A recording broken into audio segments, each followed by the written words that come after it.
Tonight, you're not solving anything.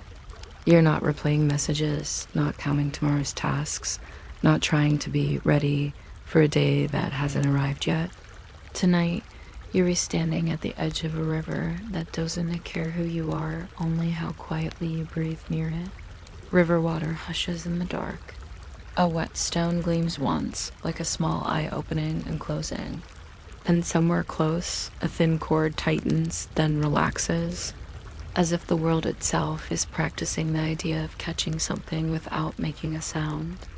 Before you drift too far, tell me where and what time. Are you listening from? I like knowing which ceiling you're staring at while this story moves like cold water. Because this is the Loki story where the jokes stop being funny.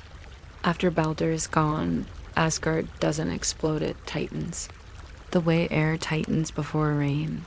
Quiet, sharp, unavoidable. The halls still look the same: wood, firelight, routine, but the feeling inside them has changed. Trust gets thin, like thread rubbed too many times. People still speak, but they speak like every word costs something. And Loki, who usually treats consequences like suggestions, finally feels the new rule settle into his bones. The next mistake, one to be forgiven. So he runs, not with drama, with calculation. He hides in a house that isn't a home built for watching, not resting windows like suspicious eyes in every direction. He sits too close to the fire and listens for footsteps that haven't arrived yet, because that is what fear does. It makes you listen for a sound before the sound exists. Outside, the world feels too still, and that's how you know someone is coming. And when they do come, the story turns quietly brilliant in the way myths love best. The big turning point is not a sword, it's a pattern. Loki stares into the ash and sketches cross lines, a method for catching what moves. Something simple enough to be terrifying. If you can trap a creature made for water, you can trap anything. Then he slips into the river as a salmon mussel built for escape. Silver fast, clean, and for a moment it works. The current hides him. The stones shelter him. The surface breaks his outline like a lie you almost believe. But the gods are learning, and learning is what makes a chase feel like fate. If you want more of these calm, mythic stories, the kind that feel like a whisper with teeth like the video, so YouTube knows to bring you back here again. Subscribe if you want this style to keep showing up in your nights, because we're building a whole shelf of quiet myths together. And leave one comment telling me where and what time you're listening from. I read them, and it helps me imagine the rooms this story is traveling through. Now settle in. Inhale 4. Exhale 6. Because tonight's story doesn't begin with Ragnarok itself. It begins earlier, when a mind that never wanted to be held finally meets the first tool designed to hold it. It's a curious thing, how a story that will someday be remembered for running water and a fish shape and a clever escape can begin with something far less dramatic. Something you can barely point to, like a room cooling by a single degree. Because after Baldur is gone, Asgard doesn't explode or collapse. It simply changes the way air changes before rain. Quiet and sharp and unavoidable. And if you listen closely enough, you can almost hear that. Change settling into corners, the way dust settles when nobody is speaking. There are still halls and roofs and lamps. Still the familiar smell of smoke that clings to carved wood. Still the steady routine of cups being rinsed and benches being wiped. But the atmosphere holds its breath in a new way, as if the world has decided to become careful with itself, and carefulness, when it arrives too suddenly, has the same chill as fear wearing a polite face. If you happen to be listening from somewhere soft and safe, you can let your mind rest on the simplest details first, because Asgard is still technically Asgard. The floors are still smooth from many footsteps. The walls still carry patterns that look like braided vines frozen into timber. And the fire in the hearth still behaves like fire, glowing, shrinking, glowing again, as if it never heard the news. But people have heard it, and gods have heard it. and even the ones who pretend they have not heard it are moving differently, as if each gesture has become more expensive. A hand reaches for a cup and pauses not because it forgets what a cup is, but because it remembers what a life is and how quickly it can be taken from the world without any warning that feels fair. A laugh begins and then ends early, like a candle pinched out between fingers. And the quiet that follows is not empty. Quiet is never empty. It's full of thoughts that didn't find a mouth. Loki notices this kind of quiet faster than most, not because he is the most sensitive soul in the 9 worlds, but because he has always depended on the room's mood the way a sailor depends on wind. He reads the smallest shifts, the way people look away a half second sooner than they used to, the way a joke lands and doesn't bounce back. His mischief has always been a kind of social weather, a little thunder to make the day feel alive, and he is used to gods, rolling their eyes and then smiling anyway, as if to say, yes, yes.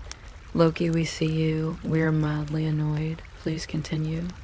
Now the same mischief lands like damage, and the change is almost comically unfair to him from his own perspective, because he did not wake up one morning and decide to become heavier.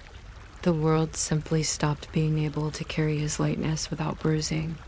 If you want to do a tiny, extremely non-heroic favor to this sleepy narration, you can subscribe or like only if you feel like it, and only if your finger isn't already falling asleep, because no one should sprain a thumb in honor of myth.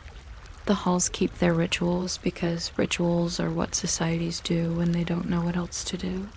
A ritual is a way of telling time to behave, a way of convincing the day to keep moving forward without asking rude questions. So the cups are still filled, the benches are still arranged, the fires are still tended in the same patient cycles, and someone still straightens a cloak on a peg as if the world is not tilting. You can picture the small practical moments that continue even when grief arrives. The quiet scrape of a knife on wood as bread is cut, the soft clink of a bowl being set down, the slight rustle of fur as someone shifts their weight. Odin's ravens, if you imagine them, still move through the air like dark punctuation marks, and the sky is still a sky, pale in the north, stubbornly ordinary. But ordinary can become a little eerie after a loss, because the mind expects the environment to react, and when it doesn't, the mind realizes it is alone with what it feels. Trust becomes thin the way thread becomes thin when it has been rubbed too many times by the same careful fingers. Not torn all at once, just worn down into a weaker version of itself. And thin trust makes every interaction feel slightly louder than it should, like footsteps in a room where everyone is trying not to make sound. People look at Loki differently, and the difference isn't a theatrical glare. It's a tiny hardening around the eyes, a lack of softness where softness used to appear automatically. The gods stop laughing first, which is its own quiet landmark, because laughter in myth is not just amusement. It's a kind of permission. Permission for the world to be flexible, permission for things to be bent without breaking. When laughter withdraws, the world stiffens, and stiffness is where cracks begin. Loki can still speak, of course. He can still make a remark, still twist a phrase into something that should be clever, but cleverness is suddenly treated like a sharp object, and everyone is watching where he points it. It's not that Loki suddenly becomes a villain in the simple storybook way with a clear label attached to his chest. It's more that the room begins to treat him as a risk, and being treated as a risk changes how you stand. He feels it in the small hesitations, the way a conversation shifts when he enters, as if the air itself is being rearranged to keep his words from spreading too far. He feels it in the way people's attention becomes practical, less curious, more defensive, like shutters being pulled in against weather. And Loki, who has always been an expert at slipping between boundaries, now feels those boundaries firming up, not like a wall being built overnight, but like a door being closed with more certainty than before.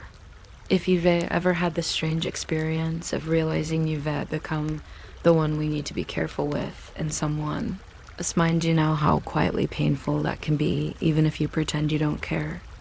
Baldr's absence has a weight that is difficult to describe without accidentally making it dramatic, so it helps to describe it the boring way by its effects on routine.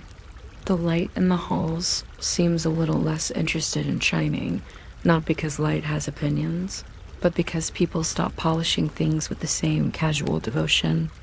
When you're grieving, you don't always feel like making metal gleam. The food tastes the same technically, but it is eaten with less appetite. And appetite is one of the first little joys to go when the mind is carrying something heavy. Even speech changes, fewer playful interruptions, fewer long stories told for the pleasure of hearing them, more silence between sentences, as if each word must justify its presence. Loki, who often fills silence the way water fills a crack, finds that silence now resists being filled, and resisting silence is one of the most exhausting tasks in any world. The mood becomes sharp the way winter air becomes sharp, the kind of sharpness that makes your nose feel too awake. And once the air is sharp, even warmth feels like it has edges. The hearth still breathes, yes, but it breathes in a room that doesn't fully relax into it, and a hearth can tell when it's being used as comfort versus when it's being used as mere function. Outside, the world looks too still sometimes, the way a landscape looks still right before snow begins, and even if no snow falls, the stillness itself becomes a sign. In Norse stories, signs are not always eagles and thunder and prophecies. Sometimes a sign is simply that people stop being generous with each other's flaws. Loki, sitting in that changed atmosphere, begins to sense the new rule without anyone writing it down. The next mistake will not be forgiven. Not because forgiveness is impossible, but because everyone has become afraid of what happens if they keep letting things slide. And that rule lands on Loki's mind like a quiet stone, heavy but not loud, because he knows himself well enough to know that next mistake is not a hypothetical. It is something that follows him the way a shadow follows feet. He is not sitting there plotting grand evil, not yet not in this small scope. He is simply noticing the room's temperature, noticing the way smiles have become rare, noticing the way his own cleverness suddenly feels like a tool that might injure him if he handles it carelessly. His jokes used to be little doors, openings in the day where people could step out of seriousness for a moment. Now the doors feel locked and he can hear the click of the lock, and it is in a very tired way lonely. The loneliness doesn't announce itself. It just sits beside him like an empty place at a table that nobody mentions. So the world turns cold not with ice forming instantly, not with storms, not with a chase scene, but with a slow tightening of the social fabric, with warmth being rationed, with laughter becoming a scarce resource, with trust thinning into something that can snap if pulled wrong. And Loki, who has always lived by pulling the world in small ways just to see what moves, starts to feel the resistance in the weave, and the resistance keeps growing and growing and growing as if the air itself has decided to become careful around him. He chooses a place that is technically a shelter and emotionally something else, entirely a place built for watching, not resting, as if the architecture itself has been designed by a mind that doesn't quite believe in comfort anymore. It's small, not in a cozy way, but in a controlled way, like someone trying to reduce the number of directions a surprise can come from by reducing the number of square meters he has to manage. The roof is low enough that warmth collects quickly, and also low enough that you always know exactly where the ceiling is, which is a strangely important detail when you are the kind of person who tends to think too fast. A low ceiling forces your thoughts to bump their head now and then. The walls are fitted tight wood and stone pressed into practical seams, and the seams are the sort of seams you notice when you have nothing else to do. Thin lines of moss here, a wedge of darker timber there, faint resin smell where a knot was sealed long ago, and the unglamorous truth that even God's spaces are held together by carpentry. The windows are the defining feature, and they are not the warm, friendly kind that invite sunlight and a view and a sense of good morning. They're the kind of windows that behave like eyes. Narrow slits, angled openings, small framed squares placed with intention, arranged so that wherever you stand you can see something, and the something can see you back if the night feels like being noticed. It is practical in the way a well-made trap is practical, and it is paranoid in the way a person becomes paranoid when the world stops laughing. If you picture it slowly, you can almost feel the draft each window brings. Thin streams of cold air that slip in like quiet opinions, touching your wrist, your cheek, the back of your neck, then moving on, never lingering long enough to be blamed. The shelter doesn't fully seal you away from the world. It keeps you inside the world in a very specific posture, awake enough to monitor it, tired enough to resent monitoring it, and that posture is what makes it not a home. Loki sits close to the fire because the fire is the only thing in the room that doesn't judge him, and even that is probably giving fire too much credit. The hearth is small, carefully arranged, fed with short pieces of wood that crack softly rather than roaring, because roaring would feel like attention, and attention is exactly what he can't afford. The flames move in slow motions, folding and unfolding like cloth in a lazy breeze, and the light they make is modest enough to soften edges, not enough to announce anyone's face to the outside. He keeps the fire low on purpose, the way you keep your voice low in a hallway when you dawn. Do you want to be overheard? And the low fire changes the whole mood of the shelter. It becomes a place for listening rather than living. The smoke finds its way up through a vent that has been carved neatly into the roofline. And if you listen long enough, you can hear the faintest pull of air as the shelter exhales, a very boring sound. The kind of sound you might use as a lullaby if you were the type of person who finds ventilation soothing. There are objects in the shelter that look like they belong to someone who intended to stay for a while and then changed his mind about what a while means. A bowl cleaned but not polished, sitting slightly off center as if it was placed down while someone was thinking and never moved again. A cup with a chip on the rim, the kind of chip that catches your lip if you drink carelessly, which is a small daily reminder to be careful.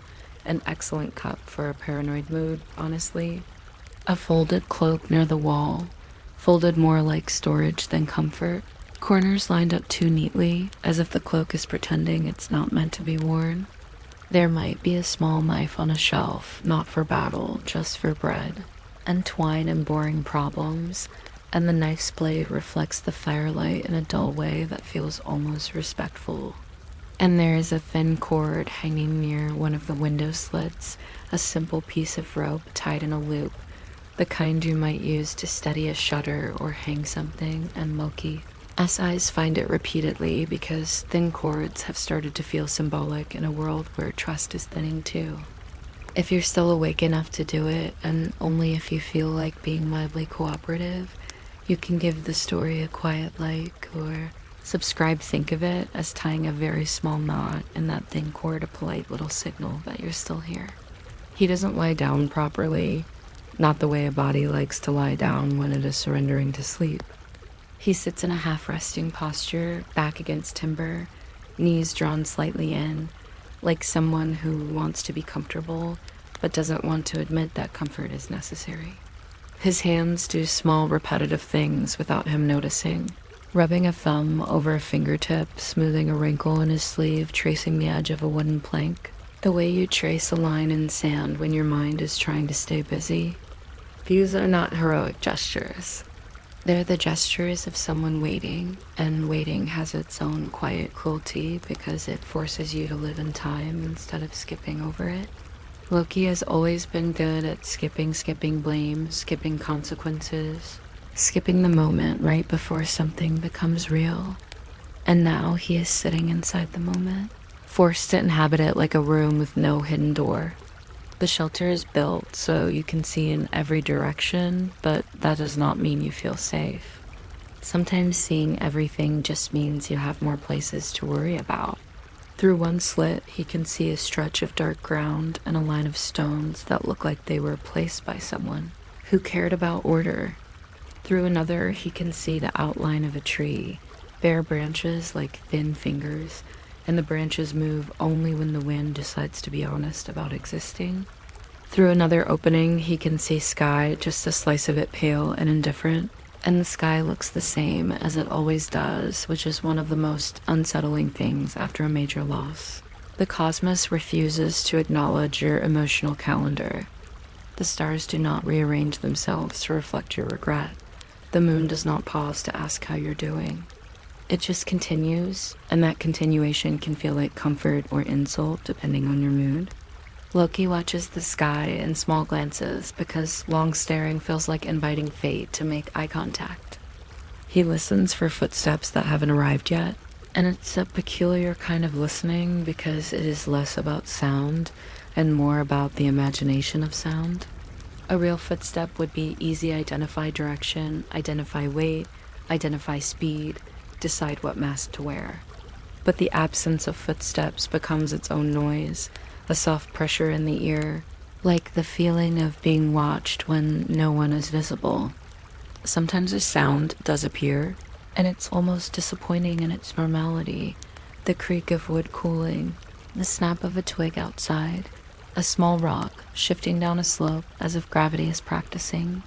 Each normal sound briefly tries to become the sound, the one that means the waiting is over, and then it collapses back into being merely a sound, leaving Loki with the faint embarrassment of having flinched at nature. If you've ever woken up at night and convinced yourself the house made a different noise, only to realize it was just the house being a house, you know this feeling. Loki is having that, but with the added problem that sometimes the noise really does mean something, and that uncertainty is what keeps his shoulders slightly raised, even when he tries to relax them. The fire becomes a companion because it provides predictable behavior, and predictability is rare right now. The flame leans, splits, recombines, sends up a thin ribbon of smoke, then settles again, and watching it is almost hypnotic in the way repetitive motion can be hypnotic. Loki's eyes follow the flame's slow dance, not because he is meditating, but because staring at the fire is an ancient way of letting your mind pretend it has control. The heat touches his face unevenly, warm on one cheek, cooler on the other, depending on how he turns, and that uneven heat becomes a small map of the room, a sensory reminder that he is still in a place with walls not floating in consequence, with nothing to hold on to. He shifts slightly closer to the hearth and feels the warmth soak into his hands, and for a moment his body almost believes it can rest. And then his mind remembers why he is here and pulls the rest away like a blanket. The shelter itself feels like a mind trying to outrun consequences with architecture, which is, in a dry way, almost funny, because architecture is famously slow. You cannot build your way out of a feeling quickly, not unless you build very small and very fast, and even then, you mostly just build a container for the feeling. Loki's shelter is a container.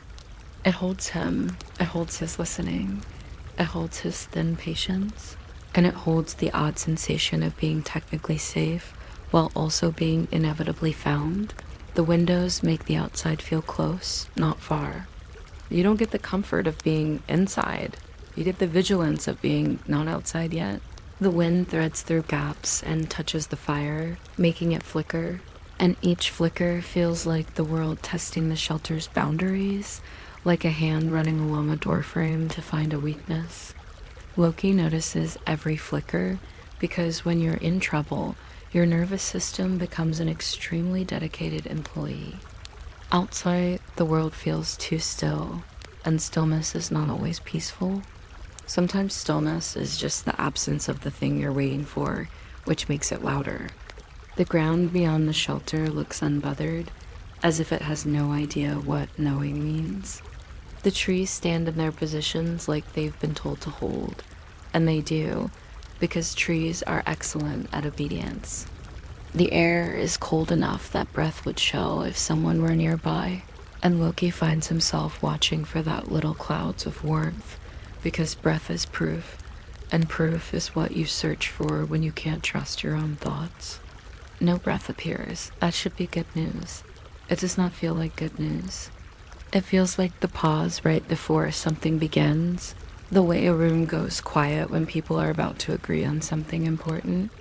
Loki has always liked beginnings when he is the one beginning them. This is not that kind of beginning. He tries to distract himself with small, boring plans, because boring plans are easier to carry than panic.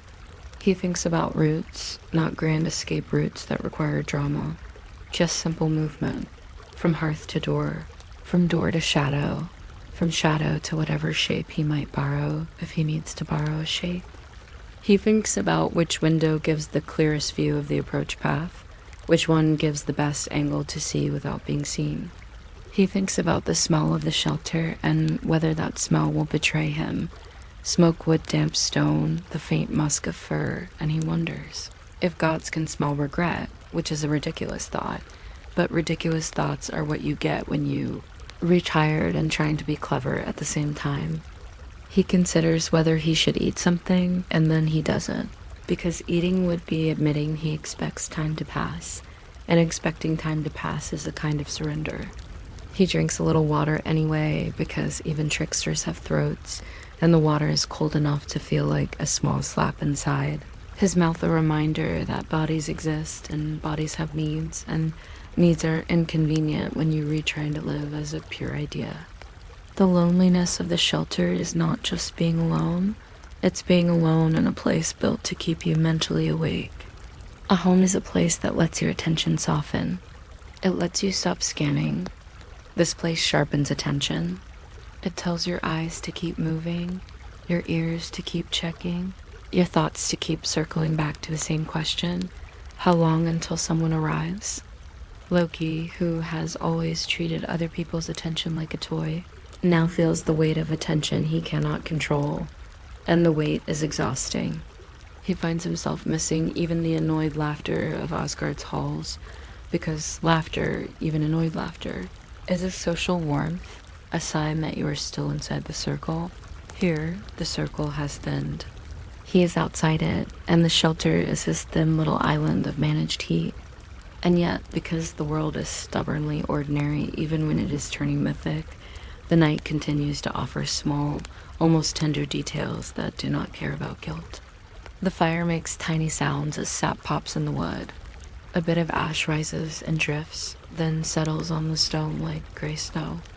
The air smells slightly different when the flame dips, slightly sweeter when it rises, as if the shelter is quietly cooking its own atmosphere.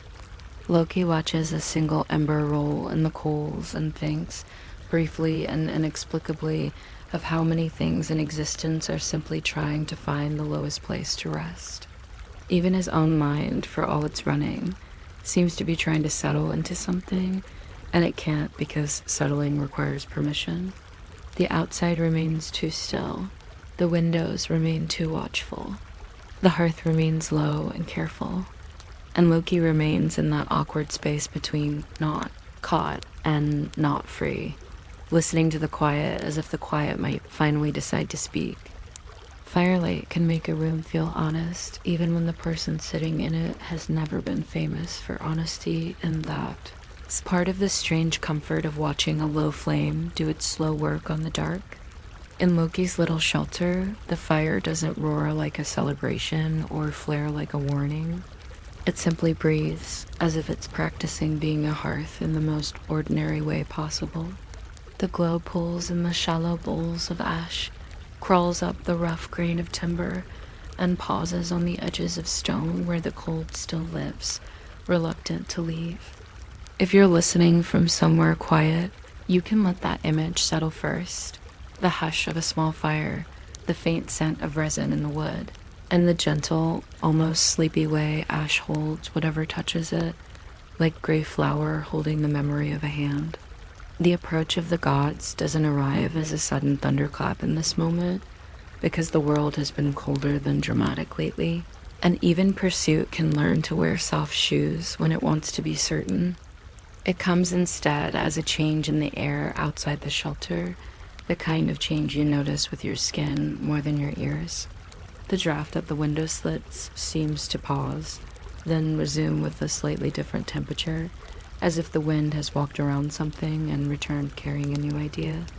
The fire reacts with a small lean, not a panic, just a lean, like a candle recognizing a door open far away. Loki recognizes that lean the way you recognize your own name spoken in another room. He doesn't jump up and shout and declare anything. He simply becomes more still, and stillness for him is already a kind of confession. He has always treated time like something you can fold and slip into a pocket, but now time is being unhelpful and flat, stretched out like cloth on a table, making him sit on top of it and feel every inch. His mind does what it always does when it's uncomfortable. It starts measuring, counting, arranging. How far is the nearest path? How many footsteps would it take to reach the door? How long would it take for smoke to give him away if the fire rises?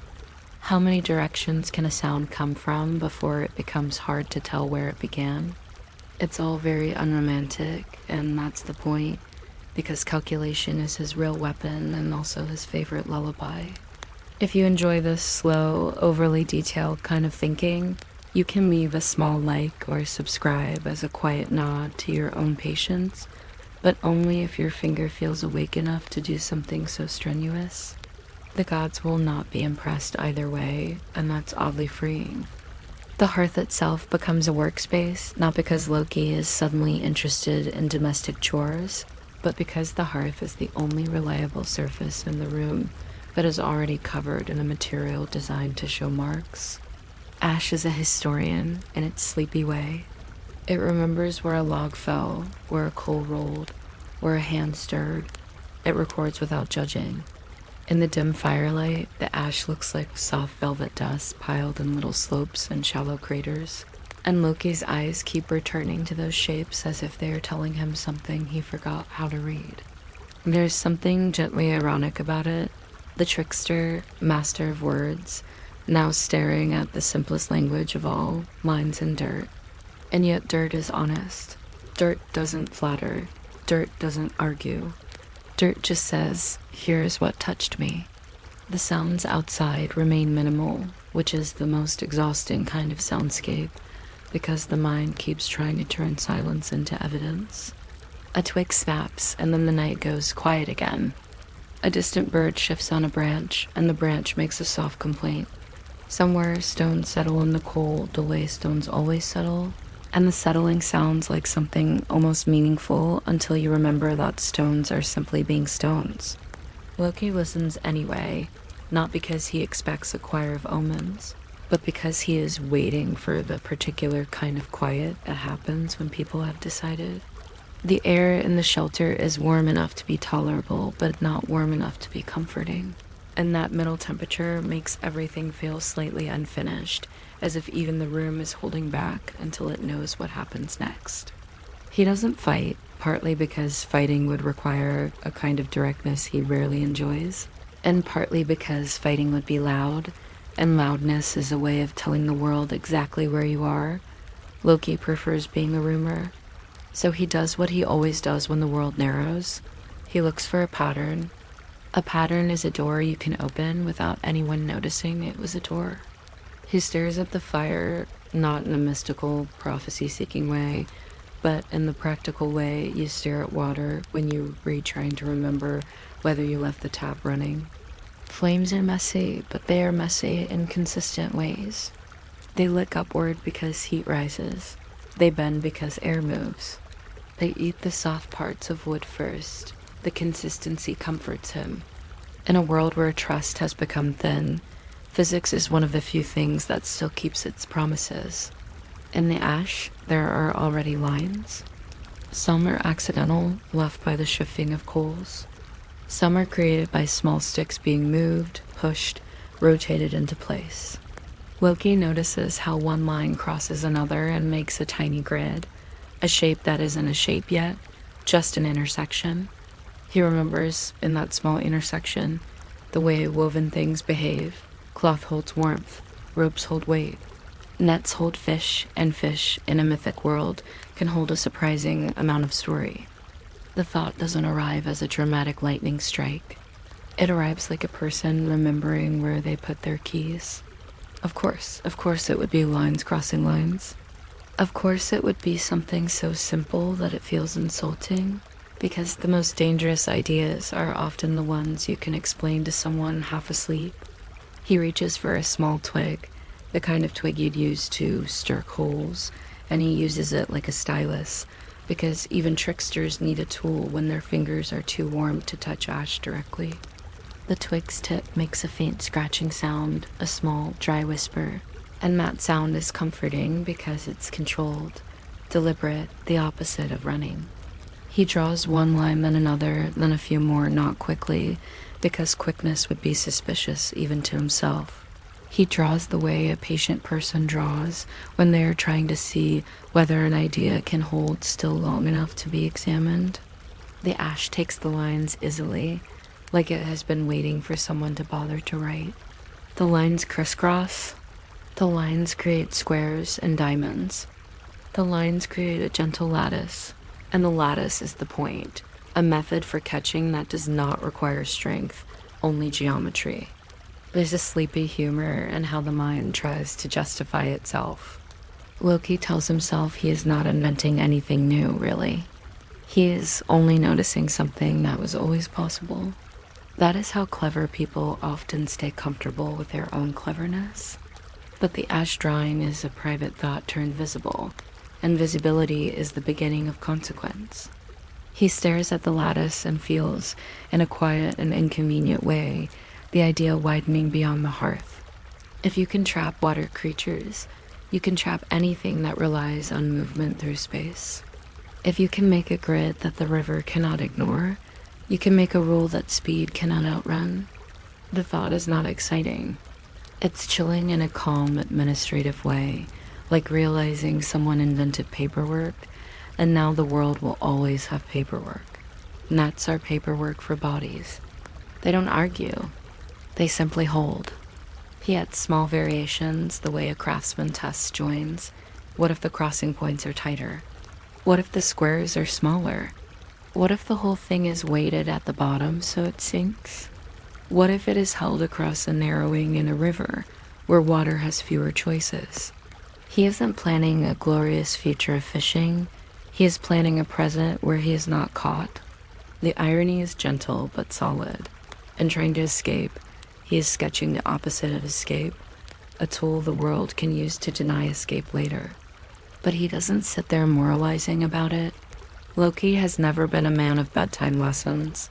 He simply watches the pattern settle into his mind as if it has always belonged there. The firelight makes the ash pattern look almost beautiful, and that beauty is the kind that makes you slightly uneasy because it is too neat for the situation. The shelter is cramped, the air is cold at the edges, the world outside is tightening, and yet here is a tidy lattice in gray dust, like a piece of weaving laid on a table. Loki's eyes move over it with the satisfaction of someone who has found a handle on a slippery pot. A handle doesn't solve the problem, it just gives you a way to carry it. He thinks of ropes and cords, thin fibers twisted into strength, and he imagines those fibers crossing, knotting, holding. He imagines hands making it, because everything real must be made by hands, and dwarves are not here now, and gods are not famous for neat knotwork. But the idea doesn't require dwarves to exist. The idea only requires someone stubborn enough to copy it later. A very soft sound outside, too soft to locate, nudges him back into the room. Not panic, just awareness. The shelter's windows feel less like eyes now and more like open mouths, letting in the world's breath. Loki doesn't move to them right away. He stays close to the fire because moving to a window is an admission that you are afraid of what you might see. Instead, he studies the ash drawing as if it might tell him exactly how much time remains. Of course it cannot. Ash can record what has happened, not predict what will happen. That's another dry joke. The trickster who loves predictions when they are favorable, now relying on a substance famous for being the end of things. He considers wiping the ash clean, erasing the pattern, because erasing is a kind of control. But erasing would be messy and would leave evidence of erasure. A disturbed hearth is a story. A smooth hearth is a story. Everything is a story if someone has the patience to read it. Loki hesitates with the twig in his hand, hovering over the lattice, and the hesitation is quiet and human. There's a strange tenderness in that, because hesitation means he sees the consequences of his own mind. He is not an animal running on instinct. He is a person who can invent his own trap and then notice that he has invented it. That noticing is not redemption, it's simply awareness. And awareness is often the first thing to go missing when the world turns cold. The idea settles in him like a stone warmed by fire, heavy, present, not easily ignored. He doesn't need to explain it to anyone. He doesn't need to name it. He just needs to hold it close enough that he can use it, because at this moment he is still the kind of person who believes he can use any idea without becoming responsible for its afterlife. It's a charming belief, really, like thinking you can borrow someone else's boat and return it without changing the water it has touched. Loki looks at the ash and thinks, almost sleepily, that the gods are slow sometimes, slow in the way powerful beings can afford to be slow, and he hopes they will be slow long enough for him to move. He hopes the world's new seriousness will make them heavy-footed. He hopes, in other words, that the very coldness he caused will now work in his favor. He shifts his posture, not standing fully, just adjusting, preparing his muscles without announcing it. The firelight catches the edge of the ash pattern again, making the crossings look darker, more definite, like ink. Loki's mind does a small, unasked for expansion. Nets in rivers, nets in seas, nets across paths, nets as a concept, nets as a habit. The thought is too big for the shelter, and so he pulls it back down to something smaller, because you can't run while holding the whole cosmos in your arms. He tells himself, very quietly, that this is simply an answer to a specific problem, and that answers are allowed to be cold. Outside, the stillness has changed texture. It's not louder.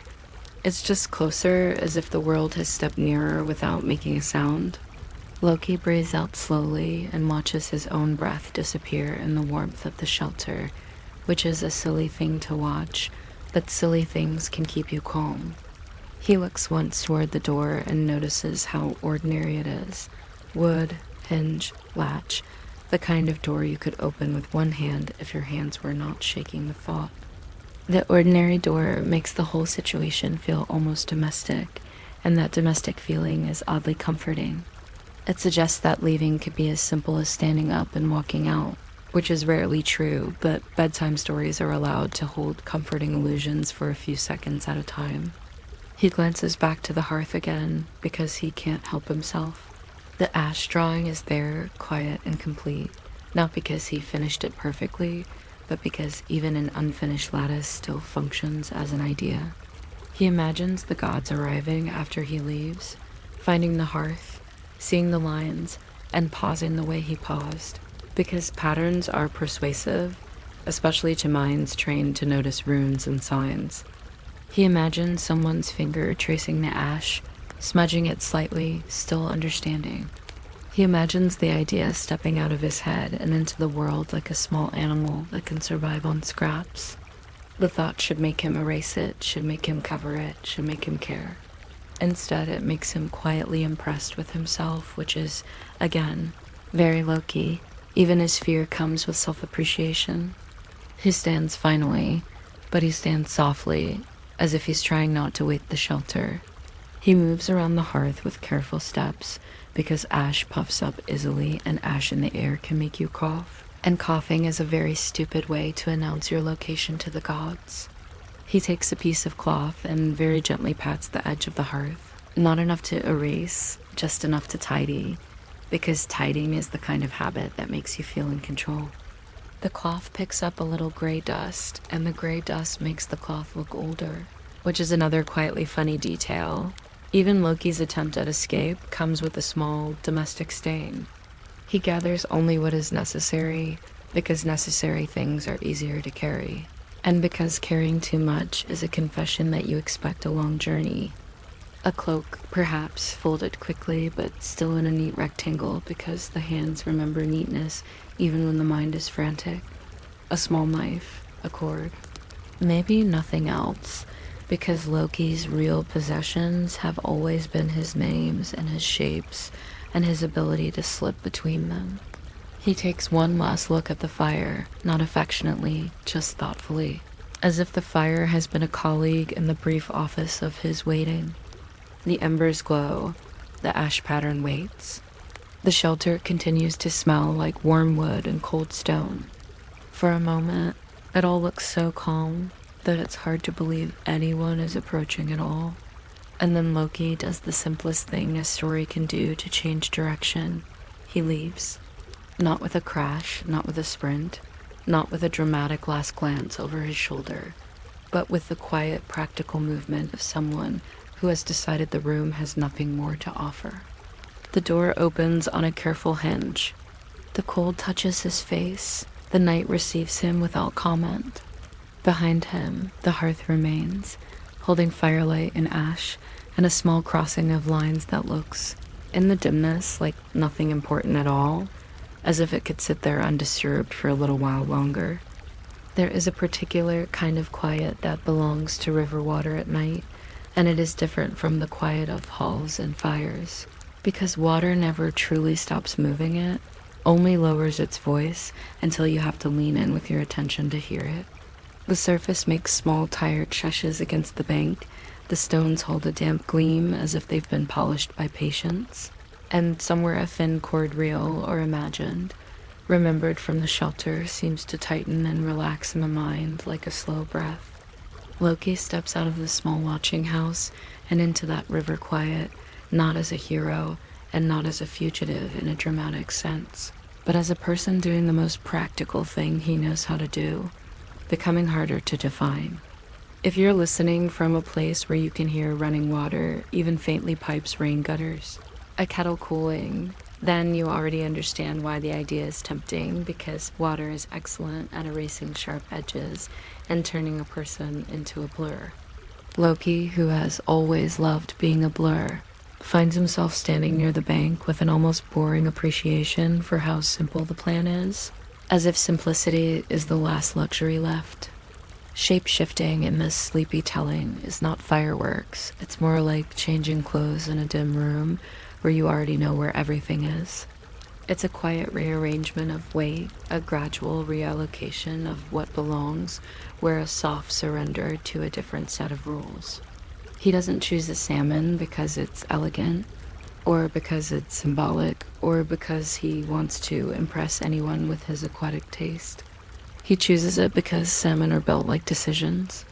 They are made of muscle that doesn't waste time, a smooth engine wrapped in a skin that understands water, a body that expects resistance and treats resistance as a normal texture of life.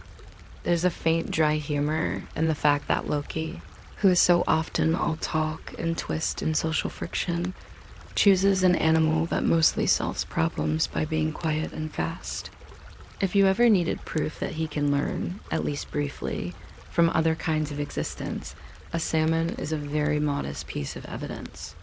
The body arrives in increments, the way drowsiness arrives in increments. First, the center of him narrows and lengthens, the spine becoming less like a human's pillar and more like a flexible line that can ripple. The shoulders, which have spent so long performing attitude, soften into something purely functional. The hands, those expressive, troublesome, hands disappear into fin and flare and smoothness, and there is a moment where it would feel strange to lose. Fingers if Loki were the sentimental type, but he is not. He is relieved to lose tools that can be grabbed. A salmon's strength isn't in gripping, it's in slipping, and slipping is one of Loki's favorite verbs. The skin becomes a practical suit of scales, not bright jewelry, not theatrical armor, just small overlapping pieces that make water slide past instead of cling, and the whole form learns, instantly, the language of pressure. He enters the river the way a secret enters a conversation, smoothly, without announcing itself, letting the existing flow accept it as if it was always there. The cold water takes him immediately, wrapping him in sensation from every side, which is one of the first luxuries of water. You don't have to decide what to feel. You simply feel it. In air, you can pretend you're fine while your mind spins. In water, your body has to cooperate with reality. The river presses against his sides, not cruelly, just firmly, like a hand placed to guide you past a crowded doorway. It fills the space around his gills with a constant, steady movement, and suddenly, breathing is no longer something you do invisibly. It's a process with texture. The river becomes a moving hallway with no walls, which sounds poetic until you realize how practical it is. No corners to be trapped in, no doorways to be shut, just a long, dark passage of motion. If you want to be extra charitable to this narration, you can do the sleepy equivalent of a wink and leave a like or subscribe only if you feel like it, and only if your hand isn't already turning into its own small stone on your blanket, because the river, much like the gods, will continue either way. Under the surface, everything looks softer than it does above. The moonlight breaks into pieces and becomes a scattered suggestion rather than a bright statement, and the world turns into Gradient's dark water. Darker stone, a faint silver line where the surface trembles. Loki moves through it with the clean efficiency of a body designed for this one job, and that efficiency is soothing to imagine because it contains no debate. The tail does what tails do. It pushes. The spine follows with a gentle wave. The head stays steady, pointed like a thought that has made up its mind. There is an odd calm in how a fish commits to direction. It doesn't negotiate with itself for long. It doesn't rehearse the consequences. It simply goes, and the going itself becomes a kind of silence. Even Loki, in salmon form, seems quieter inside, as if the river has temporarily replaced his inner monologue with pure sensation, colder near the belly, slightly warmer near the back where the current is thinner, a faint vibration when a pebble shifts nearby, a soft rush of water past the lateral line like the world whispering continuous updates. The riverbed is a landscape of small, unglamorous details, which is perfect for bedtime because nothing down there tries to be impressive. Stones sit where stones sit, rounded from being rubbed for centuries. Their surface is patched with algae that feels like a slick velvet when water passes over it. Here and there, a thin plant waves slowly, not in panic, just in obedience to the flow, and the waving is a reminder that even plants are participating in the river's single, steady rhythm. Fine silt drifts in shallow clouds when something brushes the bottom, and those clouds can hide a moving body without any magic at all, which is one of the quietly unfair advantages of water. It provides cover as a default service.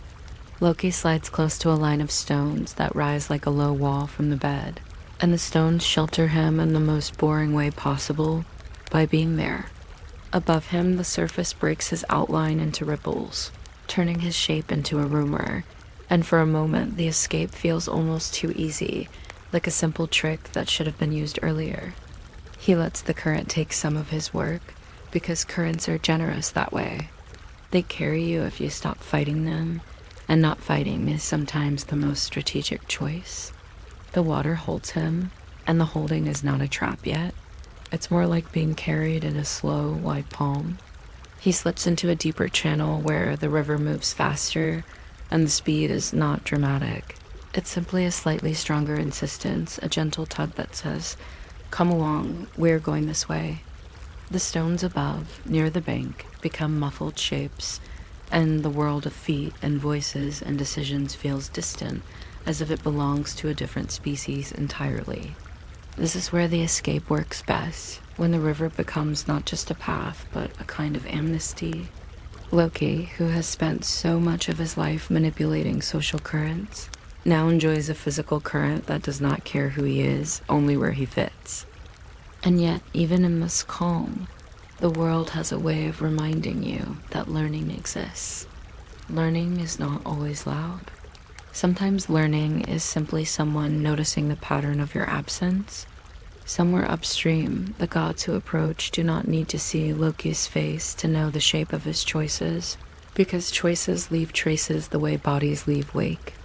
The river carries information not in words, but in small disturbances, A ripple that moves against the usual wind, a sudden scatter of tiny bubbles, a thin seam of silt that rises where nothing should have touched the bottom. Loki feels, through the sensitive awareness of a fish body, that the river is not entirely private. Water is honest. It records movement. It doesn't keep secrets forever. It just delays them with grace. The idea that he is hidden begins to share space with the idea that he is merely postponed. And postponed is still a kind of safety if you're willing to live in short increments. He tests the river the way you test a blanket's warmth by shifting under it. He darts toward a shadowed undercut bank where the current slows, then returns to the main flow where the water moves faster. He slides behind a cluster of stones, then threads between them, letting his body learn the dimensions by touch. Each passage has a different texture, tight gaps where water squeezes your sides, wider spaces where the current smooths out and you feel almost weightless. The salmon form is astonishingly good at this. Its whole construction is designed for clean escape, muscle built for sudden acceleration and long endurance, skin built to reduce drag, tail built to turn urgency into motion without noise. Loki feels for a few breaths the almost luxurious simplicity of being exactly what you need to be. It is an honest pleasure, the kind that doesn't require applause, and that honesty makes it easy to imagine with sleepy comfort. Still, the gods are not only strong, they are persistent, and persistence is a kind of learning that doesn't need genius. A mind that repeats an action enough times becomes a mind that improves at it, even if it's improving at something as dull as not letting Loki vanish. Loki senses this not as a chase scene, not as hoofbeats and shouting, but as the tightening of attention in the world above the waterline. The bank feels more watched. The air feels more organized. Even the river, which normally behaves like it's minding its own business, seems to carry the faint anxiety of being examined. Loki, in salmon form, becomes aware that a river is not just a hiding place. It's also a route, and routes are predictable once someone decides to study them. You can feel the dry irony there if you want. Loki chose water because it moves. But the fact that it moves also means it follows its bed, and beds, whether of rivers or of routines, are always shaped enough to be mapped by someone patient. He swims lower, where the water is colder and darker and more boring, because boring is excellent cover. The pressure increases slightly, not dramatically, just enough to make the body feel hugged by the river, and the hug is steady. The sounds from above fade into a muted suggestion, and the world becomes mostly sensation, the constant glide of water over scales, the occasional tap of a drifting twig, the faint rasp when he brushes a stone that has not been brushed in a while. His gills open and close in a slow, regular rhythm, and that rhythm is almost meditative, a simple mechanical chant. Take in, let out, take in, let out. If you are listening while trying to sleep, you can borrow that rhythm for your own breathing, because the best thing about fish is that they don't overthink respiration. They just do it patiently forever until they don't. For a moment, it really does work. The current hides him the way a crowd hides a quiet person who knows how to move with it. The stones shelter him. The surface breaks his outline into silver fragments that could belong to anything. The river becomes a moving hallway with no walls and no doors to run out of, and Loki becomes briefly what he has always wanted to be, a fast idea without a handle. But the comfort of that moment carries its own small warning, soft enough not to wake you, because if escape can be learned by one, mind the answer to escape can be learned by another. And the world is full of minds that become very diligent when they are offended, so Loki keeps sliding forward through the cold, dark water, letting the river carry him along, as if it might carry him far enough to become ordinary again. The shelter he left behind does not look heroic when you come upon it later. It looks like what it is, a small practical structure with windows that stare too much, and a door that closes with an ordinary latch, the kind of latch that has never heard the word Ragnarok, and would rather not start now. The air around it holds the faintest memory of warmth, and then, just as quickly, the warmth thins into night again, because warmth is a temporary guest in northern places, and it never promises to stay.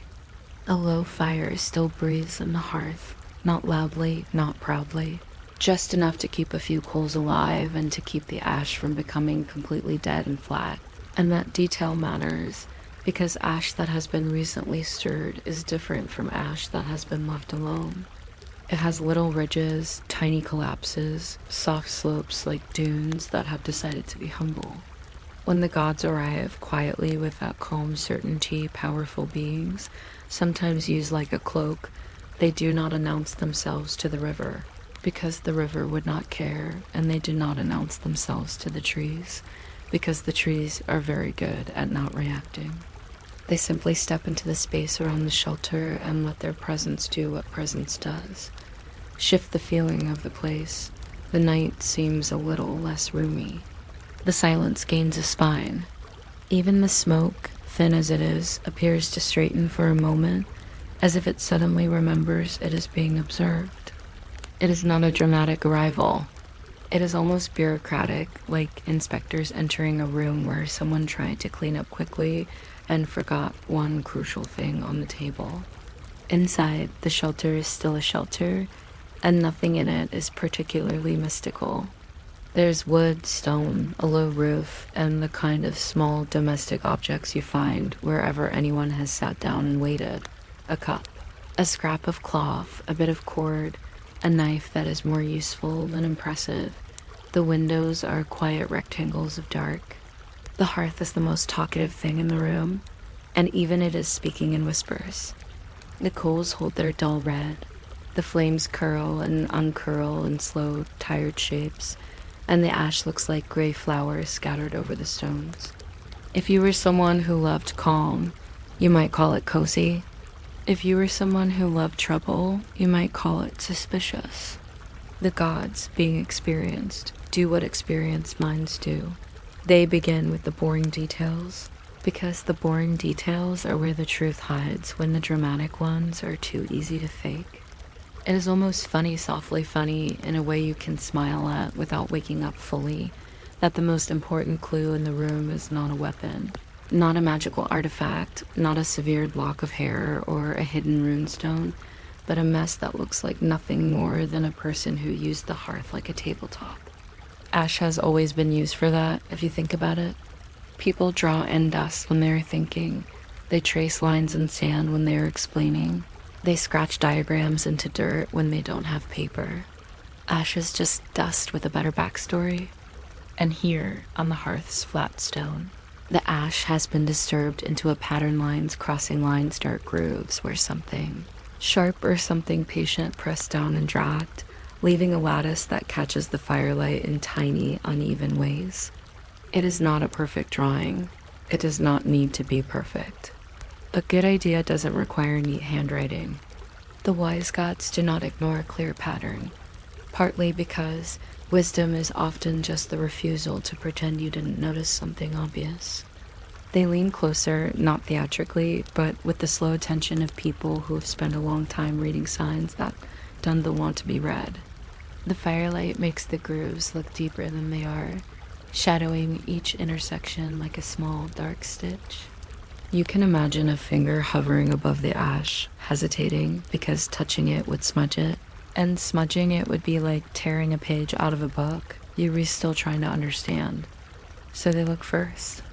They let their eyes travel along the crossings, the squares, the diamonds that appear when the lines meet at angles. They let their minds do that quiet thing minds do, turning an image into a method. It's a gentle process, not a thunderbolt. Recognition in real life is often a slow settling, like a blanket finding the shape of a sleeping body. Somewhere in the back of the room, there is still the faint smell of Loki's presence, which is less like perfume and more like a mixture of practical things. Smoke on cloth, cold air on skin, a hint of dampness from the river, the metallic whisper of a blade that was handled. But the gods are not reading spell right now. They are reading geometry. They see how the lines create openings, how the openings repeat, how repetition is the heart of anything meant to catch. They're not thinking, a beautiful piece of art. They are thinking the way a fisherman thinks when he sees a clever trap on a stream. So that is how. If you ever find yourself admiring someone's cleverness at the exact moment you are becoming more dangerous because of it, you are living a very human paradox. The gods, despite their godhood, are not immune to that paradox. One of them gives a small sound that could be a grunt or could be a quiet laugh, the kind of laugh you make when you realize your opponent has gifted you an instruction manual. It is not a joyous laugh. It is not even mean. It is simply the sound of a mind appreciating an obvious solution that it somehow never bothered to invent first. There is a dry lesson in that, though nobody needs to say it out loud. Even the powerful can be slow to imagine simple tools, because power tends to rely on force, and force tends to skip past craft. Craft, however, is patient. Craft waits in the corner like an unassuming person at a feast, and then, when everyone is tired, craft becomes the only thing that still works. They do not speak in long speeches here. Long speeches would be too dramatic for a room that smells like ash and old wood. They trade small words, practical words, look, see, lines, cross, catch, and then, more importantly, they begin to translate the pattern into something that can live outside the hearth. An ash diagram is a thought. A thought is not yet a tool. A tool requires material, and material requires hands. There's a quiet moment where someone looks around the shelter as if expecting to find a finished net hanging neatly from a peg, which would be convenient and also frankly insulting to the concept of labor. No net is there. Of course not. Loki ran. He doesn't sit a knot for fun. He leaves knots for other people. The gods, with the calm irritability of people who must now do the work, turn toward what they do have: cord, scraps, fibers, and their own ability to make the world obey by making a plan. The first net is born from leftovers, which is one of the most comforting facts in any story about invention. Leftovers are not glamorous. They are the ends of things. They are short lengths of rope that aren't long enough for a real job. They are bits of cloth frayed at the edge. They are old twine that once held a bundle and now holds nothing. Leftovers are what you find in corners and pockets. They are what you use when you need a solution quickly and you do not care about beauty. There is ash, of course, and there is suspicion, which is not a physical material but behaves like one tightening attention, focusing hands. And there's the refusal to let him vanish, which is perhaps the strongest fiber in the room. Refusal is a kind of cord you twist in your chest until it becomes a decision. Someone produces a length of line. Maybe it was already in the shelter. Maybe it was carried in. Maybe it was simply the kind of thing gods keep around, because even gods sometimes need to tie something down. The line could be made of plant fiber, twisted and rough, or it could be made of something stronger, something with a faint animal smell like sinew or hair, because the North has always known that strength often comes from bodies. You can picture the line between fingers, the way it feels slightly scratchy, the way it resists a clean bend, the way it wants to remember its own spiral. Fingers roll it, test it, and then begin the oldest craft gesture of all, crossing one strand over another to make a relationship. A knot is a relationship that refuses to separate. It is not romantic. It is extremely practical. They keep looking back to the ash.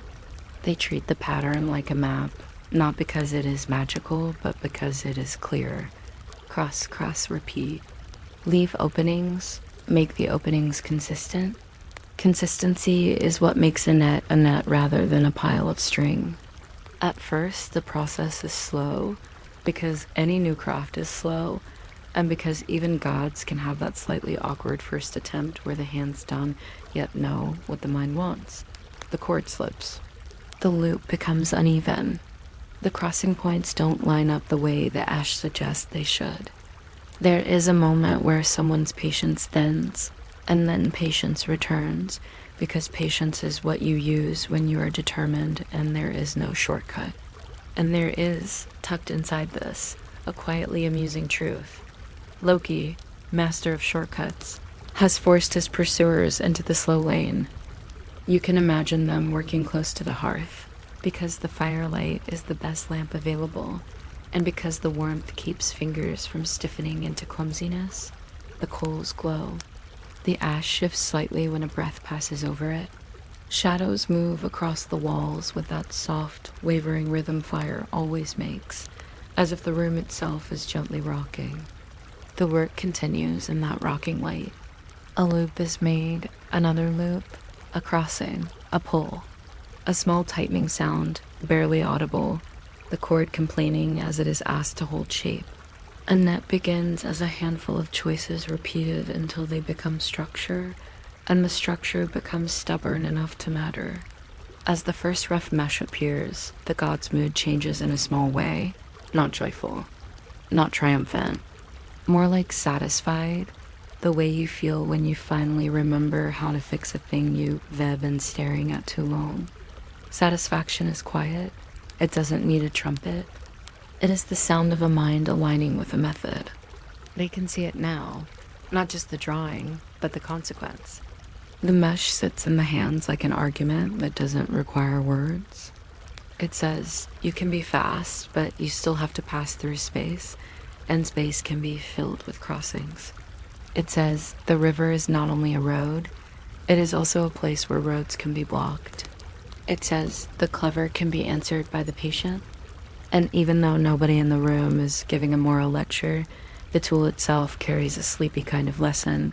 The kind you don't have to memorize. Your body will remember it the next time you see a woven pattern and feel, for no clear reason, slightly cautious. Someone tests the mesh gently, pulling at it the way you pull at cloth to see if it will tear. The knots hold. Not perfectly, perhaps, but enough. The openings are uneven, but the idea is intact. And ideas are often sturdier than their first materials. The gods look again at the ash, and now the ash feels less like a clue and more like a birthmark, something that proves where a thing came from. Loki's private thought has become public equipment. There's something almost intimate about that, like finding someone as handwriting in a place you shouldn't have access to and realizing it can change your day. But this is not a sentimental room. This is a room where pursuit has put on its calm face. They gather more line, or scraps, or patience. The net grows, not huge, not dramatic, just larger than a hand, then larger than a forearm, then large enough that you can imagine it spanning something narrow, or at least making a meaningful gesture across moving water. In the background, the shelter remains unchanged.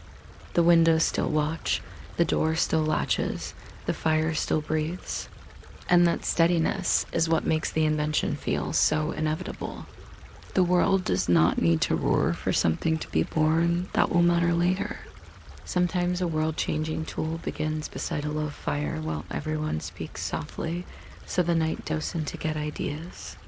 There is, too, a kind of weary respect hidden in the act of copying. You don't copy something unless you believe it works. You don't bother to learn a method unless you admit, quietly, that the other mind was right about a mechanism of reality. The gods, in copying Loki's ash sketch, are acknowledging him in the most unflattering way, not praising his character, but respecting his technique. It is like admitting your enemy has good handwriting. It feels small, and yet it changes what happens next, because once technique is shared, it stops belonging to the person who invented it. It becomes a community possession, and community possessions are difficult to outrun. The ash on the hearth begins to blur at the edges as the room warms and cools in tiny cycles, and that blur is a gentle reminder that nothing in ash lasts long unless someone takes it into another substance. Now they have taken it into cord and knot. The sketch will fade, but the mesh will remain. Someone folds the first rough net carefully, not because it is precious, but because folding is how you treat a thing you intend to use again without tangling it into uselessness. The folds are neat in that practical way fishermen fold things, and the neatness is almost soothing, like watching someone make a bed. And there is another dry humor in this. The gods, who could command storms, are now engaged in housekeeping with string because the correct tool for the moment is not thunder but weaving. They look once more around the shelter, as if checking whether Loki left any other gifts behind, another sketch, a forgotten clue, an accidental confession. The shelter offers nothing else of that magnitude. It offers only the usual leftovers of a person in a hurry, a slightly warmer patch of air near where he sat, a footprint smudged in ash, a faint impression where a cub once rested. All of it is small, all of it is ordinary, and that ordinariness is what makes the hunt feel less like myth and more like procedure. Procedure is where fate often hides because fate is patient and loves repetition. A net is repetition made physical. A pursuit is repetition made emotional. Together, they begin to resemble something inevitable, though nobody needs to name it that way. If you are still awake enough to notice, the room has shifted from being a place of hiding into being a place of learning, and learning is always the more dangerous event in the long run. Loki's best talent has never been speed alone. It has been staying ahead of what others know. Now, something he knew has been handed over, copied, made portable. The gods do not celebrate. They do not need to. They simply carry the folded mesh as if it is the most normal item in the world, which in a way it is just cord. Just knots, just human-level craft, except for the quiet fact that the world has changed the moment a method for catching became common knowledge. They step back out into the night with the net folded like a sleepy square of intent, and the shelter behind them settles again into its ordinary silence, the hearth still holding a thin heat, the ash still holding faint lines that will soon be nothing more than gray dust, as if the room could return to being just a room, while the idea it hosted walks away in someone's hands. The river does not look like a battlefield when the gods arrive at its edge with something folded in their hands. It looks like a river doing what rivers do when nobody is trying to turn them into symbolism. Water slips over stones with a steady, tired politeness, and the moon, if it is present at all, only manages to scatter itself into broken pieces across the surface, as if even light has decided not to make a big statement tonight. If you listen closely in your imagination, you can hear the small hush of current against bank, the faint clink of pebbles settling, and the soft, wet sound of reeds combing the moving water the way fingers comb hair when they're absent-minded. The air above is colder than the air near the hearth was, and it feels clean in the slightly severe way cold air often feels, like it has been rinsed and hung out to dry. Somewhere in the dark below, Loki, still wearing the salmon body like a practical coat, moves with the quiet purpose of something built to be in motion. He is not thinking in speeches. He is thinking in pressure and distance and the simple arithmetic of muscle. Push, glide, turn, breathe, push again. The riverbed is a slow landscape of smooth stones and soft silt, and the water presses against him from all sides with a firm, constant touch that feels oddly comforting because at least it is honest. Water does not flatter. Water does not argue. Water only says, "Here is the direction I am going, and if you wish to be here, you must learn the language of flow." Loki, who has always preferred languages with loopholes, still appreciates this one because it is less exhausting than social conversation. Above him, the gods do not shout his name into the night because names are slippery in his mouth, and because shouting is what people do when they want to feel powerful rather than be effective. They stand and watch the surface, letting their eyes take in what the river chooses to show. A faint swirl where current changes speed. A darker seam where deeper water runs like a hidden hallway. A small cluster of bubbles that might mean nothing at all. Their patience is not dramatic. It is almost boring, like someone waiting for bread to bake. If you have ever watched someone who knows what they are doing prepare a tool without rushing folding, checking, adjusting, you'll recognize that same careful rhythm here. They are not hunting with panic. They are hunting with method, and method is always quieter than panic. When they finally unfold the net, it looks at first like nothing important, just crossings and knots, just cord made into a pattern that repeats itself enough times to be called a structure. In the dim light, the mesh holds the moon's broken reflection in a few tiny diamonds, and each diamond looks like a small, harmless window. The net does not announce its intention with thunder. It simply hangs there, patient and ordinary, like a piece of clothing on a line, and that ordinariness is part of its power. Nets do not need to be magical to be persuasive. They only need to agree with the body's rules.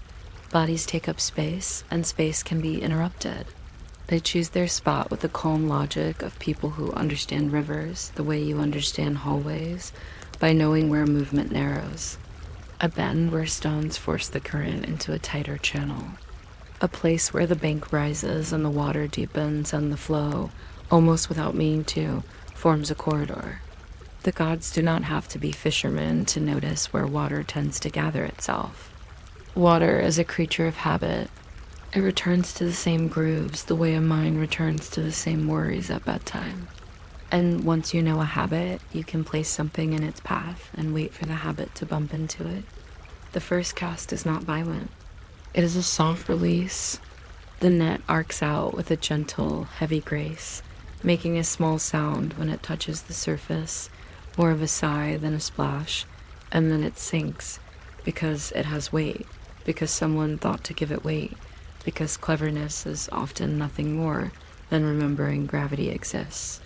For a moment, the water looks unchanged, as if it is politely pretending not to notice.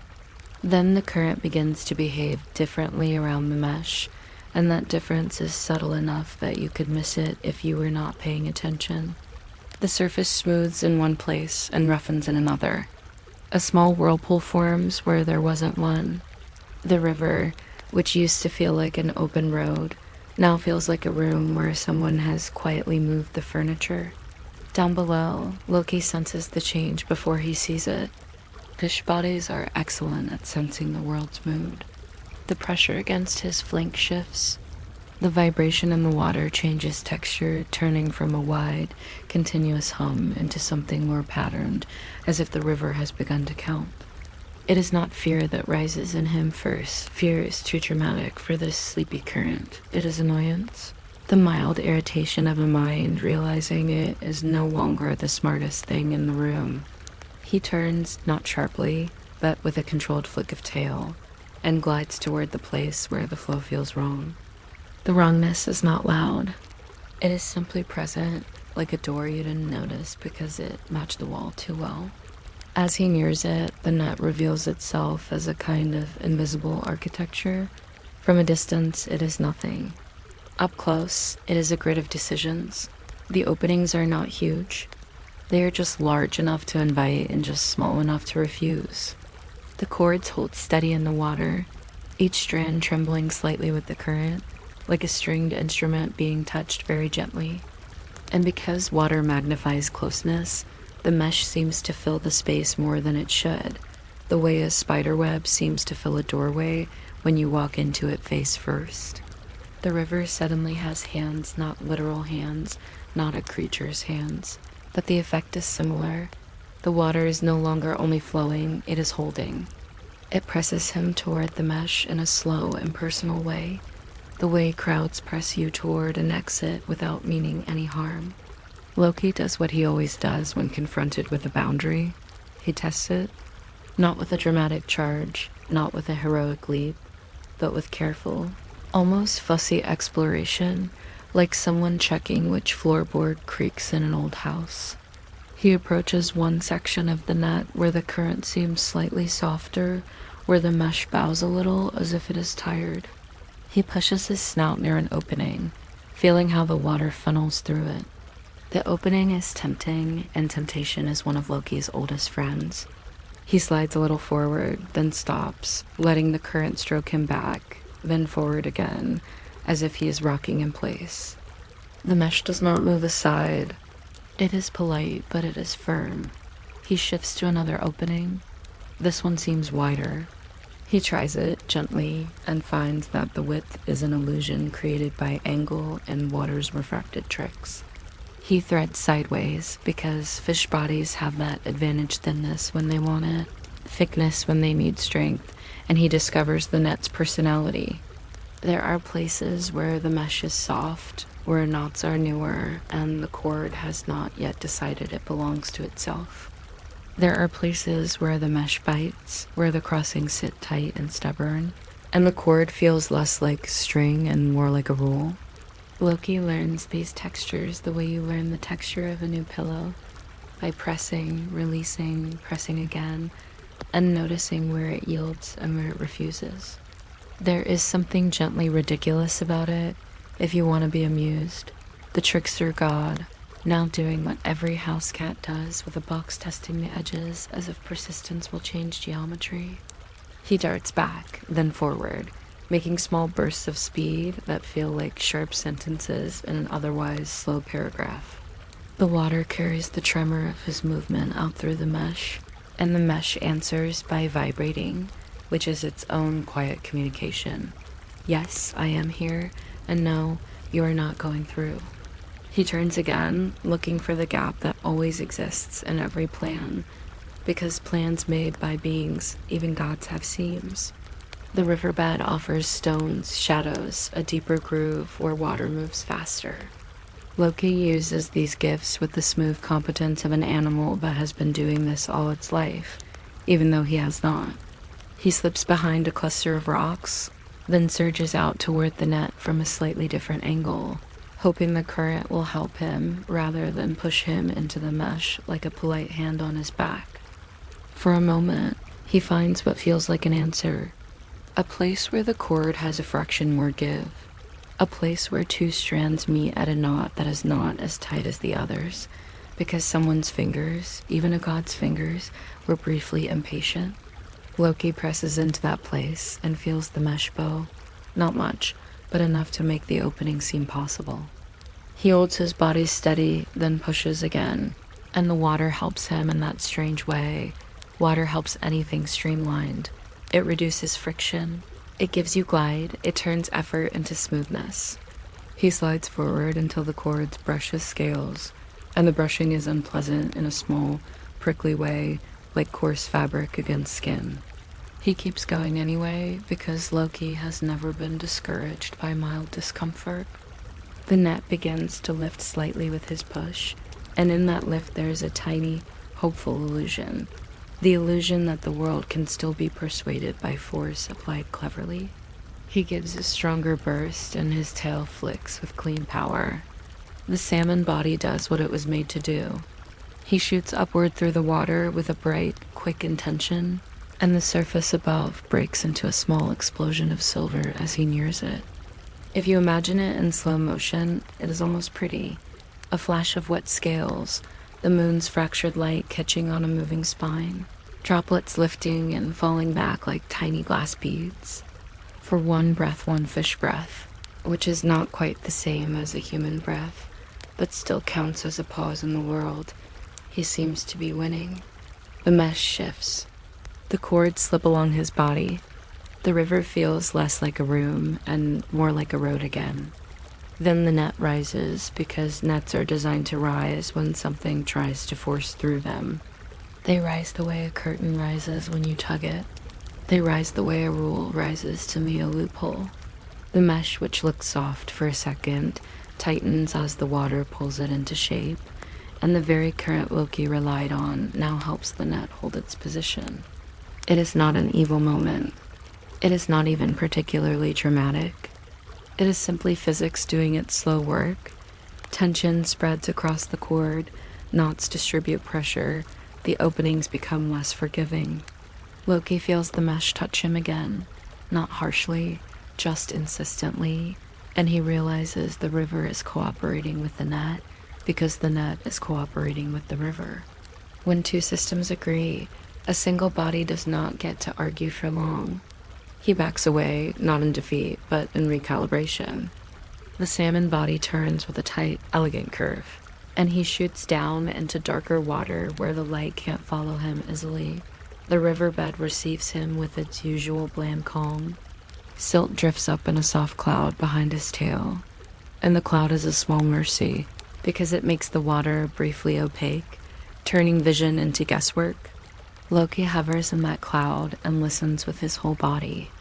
The net above hums faintly, not with sound you hear with ears, but with vibration you feel with nerves. The vibration is a steady reminder. The river has been interrupted, and the interruption is patient.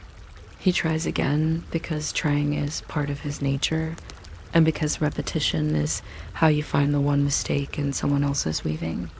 This time he approaches from a lower angle, using the deeper current as a kind of escalator. The water presses him forward, but he keeps his speed controlled, because too much speed makes a body careless. He presses his snout toward another opening. He slips his body sideways and tests whether the mesh can be tricked by thinness. He discovers that the mesh is not only about size, it is about movement. The cords shift when he shifts. The net learns his direction the way a blanket learns the shape of a sleeping person. Every time he chooses a line, the net, held by water in hand, chooses its own response. The river's hands are gentle, but they are everywhere, and everywhere is hard to outmaneuver. As he moves along the net's edge, looking for the end, he realizes the most tiring thing about this obstacle. It has made the river feel smaller. The river used to be endless in the way roads feel endless at night. Now it has a wall. Not a stone wall, not a magical wall, but a woven wall. And woven walls are strange because they look airy and still stop you. He sees the surface above distort around the mesh. He sees little leaves and bits of foam caught in the crossings like absent-minded decorations. He sees how the net collects the river's ordinary debris and turns it into proof of presence. It is also domestic in a way. Even capture has housekeeping. The gods above do not need to see Loki clearly to understand what is happening. They watch the small disturbances in the surface, the subtle shifts in current, the way a patch of water becomes slightly more active, then slightly still. They hold the net with steady hands, or steady intent, and they let the tool do its work. If you wanted to make a gentle joke here, you could say it's almost relaxing to let a net fish for you, like setting a timer and waiting for tea to steep. That would be a cruel joke in another genre. In this sleepy telling, it is simply an observation about patience. A tool that waits is often more effective than a person who chases. Down below, Loki's effort begins to feel less like escape and more like a scheduled activity. Like an appointment he keeps trying to reschedule by arriving at the wrong door. The river continues to move, yes, but it moves now within a frame. The net is the frame. It doesn't rush him. It doesn't argue with him. It simply stays where it is, and that staying is what makes it feel inevitable. Loki swims, tests, starts, pauses, and every time he pauses, the river gently presses him toward the same conclusion. There are fewer options than there were a few minutes ago. The narrowing isn't dramatic. It is administrative. It is the slow tightening of a situation as it becomes defined. He tries one more time to leap, not because leaping is the perfect strategy, but because bodies sometimes need to try their favorite move, even when it is unlikely to work. He surges upward, and the water breaks again into a quick flash of silver, and for that breath, the world looks bright, like an idea that almost escaped. He feels air close enough to taste as a difference in pressure. He feels the surface tremble, but the net rises again, calmly, meeting him like a hand held out in a hallway, and he slides back into the water's colder embrace, realizing that the river has not turned against him. Exactly, it has simply agreed to be used. He settles lower, hovering near the stones, letting his muscles soften for a moment because constant effort is noisy, and he has always preferred quieter forms of resistance. The silt he stirred begins to fall back down in slow motion, each tiny grain returning to the bed as if nothing happened, because rivers are excellent at pretending they are calm while they change everything underneath. The net above holds steady. The current continues its hushed speech. Loki's salmon body keeps breathing in its simple rhythm, and the river, patient and impersonal, keeps tightening its invisible hands around the space where he moves. The river, after all that patient tightening, does not suddenly become dramatic when the moment finally arrives. And that is one of the quietly unsettling habits of water. It keeps its manners even while it changes your options.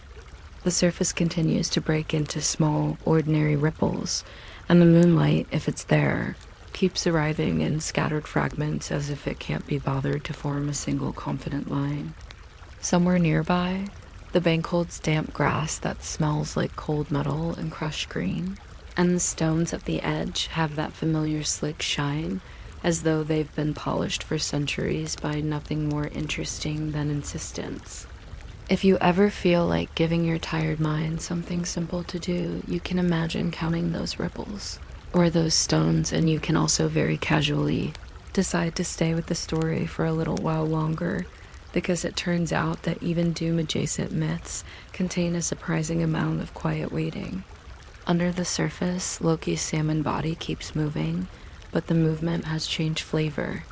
Earlier, it was all clean corridor and quick choices, the river acting like a long hallway with no doors. Now it is a hallway with a gentle hand at the end, not blocking you aggressively, just standing there as a fact. The net's mesh hums with that faint, vibrating presence that makes water feel less like open space and more like fabric. Every time Loki turns, the current seems to guide him back toward the same conclusion, and it does so with the soft persistence of something that doesn't hate you. It simply doesn't care about your preferences. Loki tries not to spend energy on panic, because panic is loud and makes the water shake around you, and shaking water is essentially gossip. It tells everyone where you are. When the net finally takes him in the way it was always designed to take something, without malice, without celebration, with mere competence, it happens almost gently.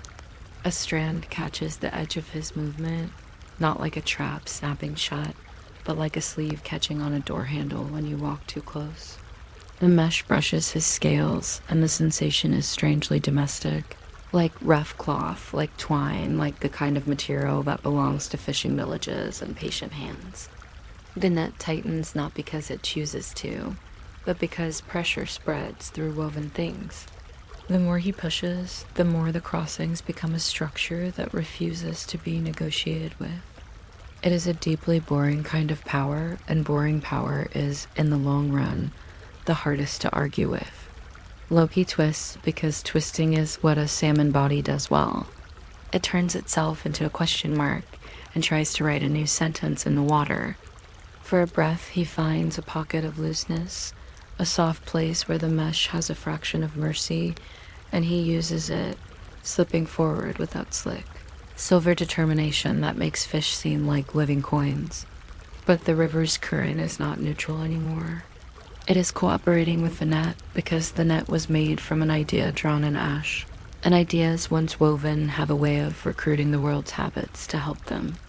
The current presses him toward the tightening lines, and in a calm, inevitable way, the net guides him upward, toward shallower water where control becomes easier for hands that are waiting.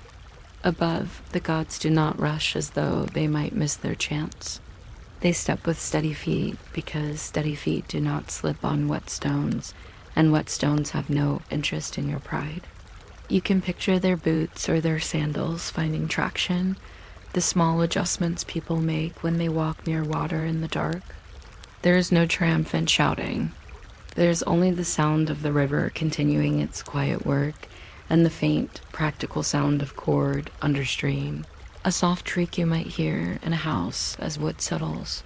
The gods lean, watching for the moment the mesh rises enough that a body becomes reachable, because reachability is what capture often comes down to.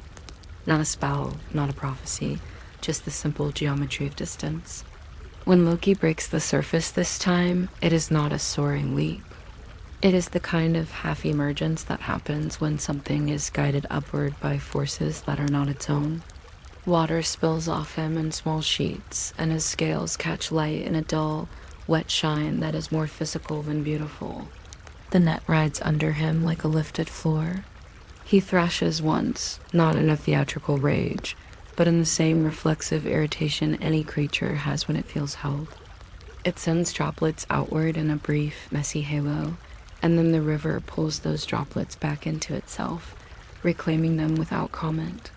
The world above the water remains cold, and cold air feels different on wet skin. It feels sharper, more exposing, as if even the atmosphere is participating in the idea of being seen. The grab itself is almost disappointingly ordinary. A hand closes around a tail, not around the head, not around the heart, not around some symbolic center or around the tail, the most practical handle a fish offers. It is a grip, firm and direct, the kind of grip you use when you lift something slippery that you do not want to drop. There is no grand spell attached to it. There is only skin against wet scales, fingers tightening just enough to become a rule. If you have ever tried to hold a bar of soap that has escaped your palm, you already understand the basic comedy of the moment. Slippery things have their own opinions, and hands must become stubborn to overrule them. Loki's salmon body reacts the way muscle reacts when it is suddenly constrained. The tail whips, trying to pull free, and the net answers by supporting the body's weight so the pull cannot turn into clean escape. The god's grip adjusts because good grips are not static. They learn. Fingers slide slightly, then subtle. The thumb presses in a different place. The palm changes angle to meet the tail's narrowing shape. And this is where the detail that becomes the mark begins, not as a mythic flourish, but as an anatomical fact. A salmon's tail is not evenly thick. It tapers. It wants to become smaller where it meets the fins fan, and when something tapers, it can slip through a grip if the grip is not ready for that geometry. The tail narrows under the pressure, and it narrows in a way that feels almost like the body is trying to become an excuse. Loki twists hard and the fin flares, and for a moment it looks like he might simply slide out, because sliding is what he has been doing all night, sliding through rules, sliding through consequences, sliding through the spaces between people's expectations. The grip tightens again, not angrily, but with the calm competence of someone who has decided not to be embarrassed by a fish. The hand clamps a little closer to where the tail is thicker, but the movement is a fraction too late because even gods can be a fraction too late when physics is involved, and the salmon body uses that fraction like a door left slightly ajar. There is a slip quick, wet, undeniable.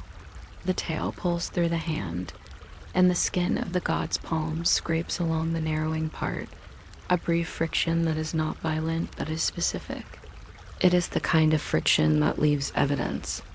If you slow it down in your imagination, you can see how a small section of the tail fin catches on a finger joint, how the fin's delicate structure resists for a breath, how it gives, and how it changes shape under that giving.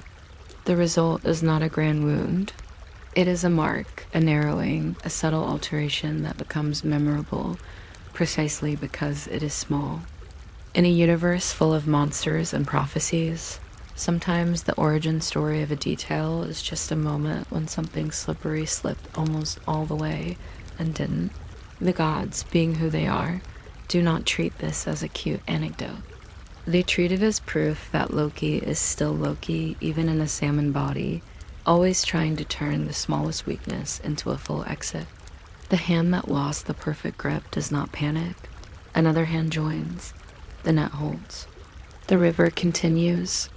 The capture becomes less about the one dramatic grab and more about the accumulation of control mesh. Current, bank, hands, weight. Loki's body is still strong, still fast, still built for clean motion, but clean motion requires room. And room is what has been quietly removed from him. For a moment, the scene feels almost like a fisherman's routine, which is a strange thing to say about gods and tricksters, but it is also the exact kind of strangeness that makes myths feel sleepy when you stare at them long enough. A fish is held.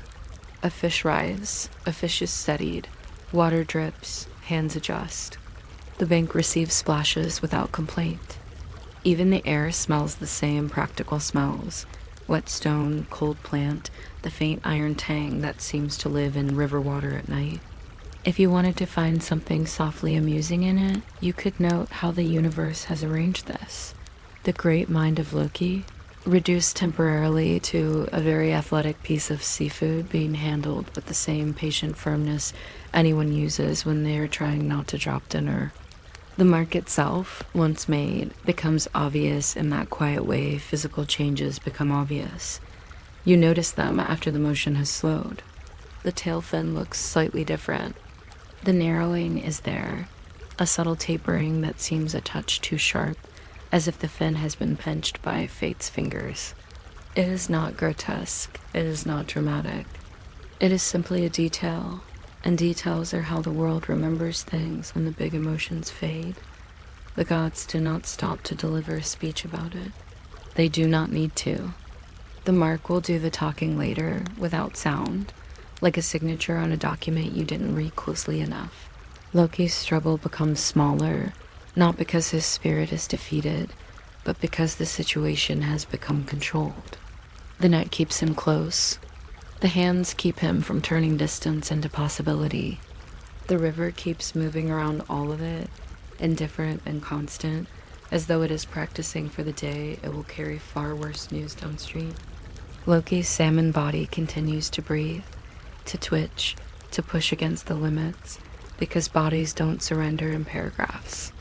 They surrender in increments, in fatigue, in the slow acceptance that there is no open corridor left to sprint down. And in the cold, wet, ordinary light of the river's edge, the capture feels less like a heroic ending and more like the completion of a method, an idea drawn in ash, woven into cord, cast into water, and finally answered by a hand that simply refused to let go. The river does what rivers do after they have hosted something that will later be called important. It pretends it has not. It keeps moving in its patient, practiced way, sliding around stones that have been waiting all night and nudging them with the soft insistence of water that has all the time in the world. The surface is a quilt of small, repeating ripples inside ripples, so the moonlight can't decide where to sit and ends up scattered into pale fragments, like loose silver filings shaken across dark cloth. Somewhere near the bank, the net has already become an object again, which is to say it has stopped being an idea with teeth and returned to being cord with knots. It lies in a loose pile, damp and darkened, where the water still clings to it, and if you imagine lifting it, you can almost feel the roughness on your fingertips, the scratchy honesty of fiber that used to be plant and now wants to be useful. The loops don't look heroic. They look practical. They smell like river water, wet wood, and the faint mineral bite that clings to anything left close to stone. You can imagine someone treating the net the way people treat any hardworking thing. They don't worship it. They dry it. They might lift it onto a branch or a simple frame of sticks, letting the night air pull the dampness out strand by strand. Wet fiber is heavy and a little sulky. Drying fiber becomes lighter and slightly stiff, like hair after a swim, until it softens again when it is handled. The knots, in the meantime, sit there like tiny decisions that refuse to be reconsidered. Each one has its own personality, one that tightens obediently, one that resists, one that looks neat but hides a stubborn twist. It is mildly funny, in a very quiet way, that the future of the world can depend on something as unglamorous as whether a knot slips when it shouldn't. If you'd like a request so small it barely qualifies as a request, you can let your eyelids do what a good net does and lower themselves gently, because nobody is going to award you extra points for staying wide awake through every sentence. The story will keep moving whether you track it perfectly or not. The river doesn't keep a diary of every ripple. It just keeps going, which is a surprisingly efficient life strategy, especially when the day has been long and your thoughts have been busy and proud of themselves. The bank stays unimpressed. Stones keep their slick shine, the kind that looks black until it catches light and flashes silver for a moment, like a fish scale that forgot to leave. Reeds bend and then slowly straighten, because reeds recover without telling anyone about it. A few droplets fall from cord or sleeve, making tiny circles that expand and disappear. Even the footprints, boots, sandals, whatever your imagination is wearing, begin to soften at the edges as damp soil relaxes back into itself, the way a blanket smooths after you stop tugging at it. And the stones, of course, continue being stones with absolute professionalism. If the world handed out medals for persistence, the stones would win every year and still not make a speech. They hold the bank in place. They give the current something to lean on. They collect a thin shine from the water and the moon and keep it without bragging. When a droplet hits them, they don't flinch. They simply accept the impact and go back to their career of existing. It makes you wonder how many legends would have gone differently if more characters had been willing to behave like a competent stone, present, steady, and completely uninterested in drama. It can be oddly soothing in a myth to watch the world return to being itself. People like to imagine the ground should tremble when a turning point happens, and maybe it does sometimes if the ground is feeling theatrical. But here, the turning point is small and physical. A pattern copied, a knot tied, a mesh thrown, a runner answered. The air stays cold and slightly metallic. The night does not rearrange itself to create a spotlight. The water keeps touching stone, because that is what water always does, and the ordinary persistence makes everything feel strangely calm. If you want, you can picture the sketch that started it, not as a flare of panic, but as quiet craft, ash on a fingertip, crossed lines pressed into gray dust. A pattern so simple it feels almost rude, the way a child can draw a house with a triangle roof and still communicate home to everyone who sees it. Cross, cross, cross, and suddenly the world has a shape that can hold something that was moving. There is a gentle irony in the fact that enormous consequences sometimes begin with someone idly drawing the same way someone doodles while thinking. A net is, in its sleepy way, a promise that the world can be answered. The moment you throw mesh into water, you are saying movement can be negotiated with cord. You are saying that even a river, this long hallway with no walls, has habits you can learn. That promise is not loud. It does not shout prophecy. It sits quietly like a tool hung on a peg, and the quietness is what makes it last. Loud threats get remembered as stories. Quiet methods get remembered as furniture, always there when you reach for them without thinking. And because this is bedtime, you don't have to stare at the big word Ragnarok like it's a judge. You can treat it more like weather something that forms far away, something you hear about before you feel it, something that begins as a change in air. The river already carries that kind of weather in its temperature and the way it bites lightly at anything that stays still. And in the way it keeps moving, even when everything else would like to pause and pretend nothing is coming. A world can be waiting for an ending and still be full of very small actions. A knot tightened, a cord checked, a net folded, a fire allowed to die down to a polite glow. It's also worth noticing very gently that a net isn't only a tool, it is a change in trust. Before the net, running could be an argument, running could be a philosophy, running could be Loki's favorite form of communication, the message that says, "You can't keep me," delivered with speed and a grin you only half see. After the net, running is still possible, but it becomes less romantic. It becomes something you calculate against a mesh. It becomes something you do while knowing there is now a known answer waiting somewhere. A loop, a knot, a cast made with practiced hands. The river teaches patterns without raising its voice. It teaches that everything that moves has seams and swirls can be learned by anyone patient enough to watch. The current repeats itself the way breath repeats itself in your chest when your body insists on continuing its basic work. Even the sound repeats with steady stubbornness, and your mind starts to match it without being asked. That is one reason water is so good for sleep. It gives your attention a gentle job, and it never scolds you for drifting. If you stay with the net a little longer, you can let it become wonderfully boring in your imagination. Think of the cord not as enchanted, but as something someone had to make with repetitive hands. Fibers twisted against fibers until they stop being fluff and start being line. In the North, people know lines. Lines for boats, lines for drying fish, lines for tying bundles, lines for hauling, lines for mending. A net is just many lines agreeing to meet each other at intervals, like neighbors who don't schedule meetings but still end up leaning on the same fence. The mesh itself is a quiet geometry lesson. Squares become diamonds when you hold them up, and the openings look larger or smaller depending on how your hands pull. That is the trick of it. The net is never only one shape. It is a polite compromise between tension and slack. If you picture it spread out, you can imagine small weights tied along the bottom smooth stones chosen for their obedient. Heaviness and lighter pieces along the top so it can float where it must.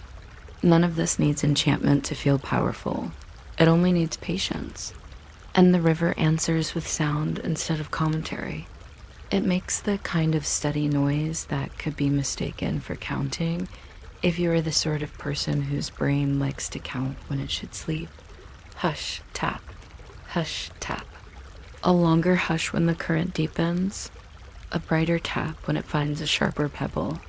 If you let that rhythm become your only task, it starts to feel like knitting stitches over, over, except no one will ever ask you to show the finished scarf, and nobody will criticize your technique. Imagine the net being folded again, not as a symbol of victory, but as a normal object being put away. Someone gathers wet cord, shakes it once, so the heaviest water falls back into the river, and then lays the loops over loops, like braiding a thought into a quieter shape. The knots press into the palm. The fibers cling a little, as if they want to stay in the water where they were useful. The person folding it, God giant, you can decide, does not need to speak, because speaking would only interrupt the simple, satisfied silence of a task completed. Downstream, the river carries away tiny crumbs of ash that settled on the surface, little flecks of char that look like pepper until you remember they were once part of a fire. It carries away the last disturbed bubbles, the small foam that gathers at edges and then dissolves. It carries away the scent of damp cord, diluting it into the larger smell of night. And as it moves, the river does not announce itself as a messenger of fate. It simply continues the humble job of being a river, which might be the most reliable job in the whole story. If you let your attention drift with it, you can follow the water past bends where the current slows, where it becomes glassy for a moment and then breaks again. You can picture little fish, ordinary fish, not tricksters holding themselves in place behind stones, barely moving because they know where the quiet pockets are. You can picture the riverbed's pale sand and darker gravel arranged in stripes by the current, as if the water has been gently combing the ground for centuries. Everything here is deeply unglamorous, and that is part of what makes it restful. Somewhere in the mind of the world, the idea of the net is already traveling without traveling. The physical net can be folded and carried away, but the concept has slipped into memory. It has become something people can think of when they face water and motion. It has become a possible answer, and answers tend to invite more answers. Once an answer exists, trust changes shape. Trust becomes conditional. Trust becomes measured. Trust becomes something you negotiate with material and method, instead of something you offer with open hands and hope. This is one of the softer ways Ragnarok begins, not with fire, but with procedure. A small sketch in ash becomes a net. A net becomes an assumption. An assumption becomes a world where running has a predictable reply. The first time the reply appears, it feels clever. The second time, it feels sensible. The third time, it feels necessary. And then, without a ceremony, it feels like law. It is a little like how bedtime routines become real, how dim light and familiar sound, repeated enough times, turn into a gentle rule you follow without thinking. So here is the bedtime oath under running water, and it does not need witnesses. Hold the thought that even the fastest mind grows tired of running, and that being tired is not a failure. It is simply proof you were alive and moving. Tonight, let the water teach you something softer. You do not have to chase every thought to the end of the riverbank. You can watch it pass. You can let it be caught by nothing at all and still be fine. You can let your attention rest on small sensations, cool air, warm fabric, the steady hush of the current, and allow the world to be large without demanding that you solve it. The current keeps its hush. The stones keep their shine. The folded net waits in quiet fibers, not glowing, not speaking, just existing as a thing that can be used again if the world chooses. And you can let your own thoughts settle the way water settles after a splash, smoothing itself back into gentle ripples, as if there is no hurry to become anything else, and the river can keep practicing its quiet work for as long as you let it.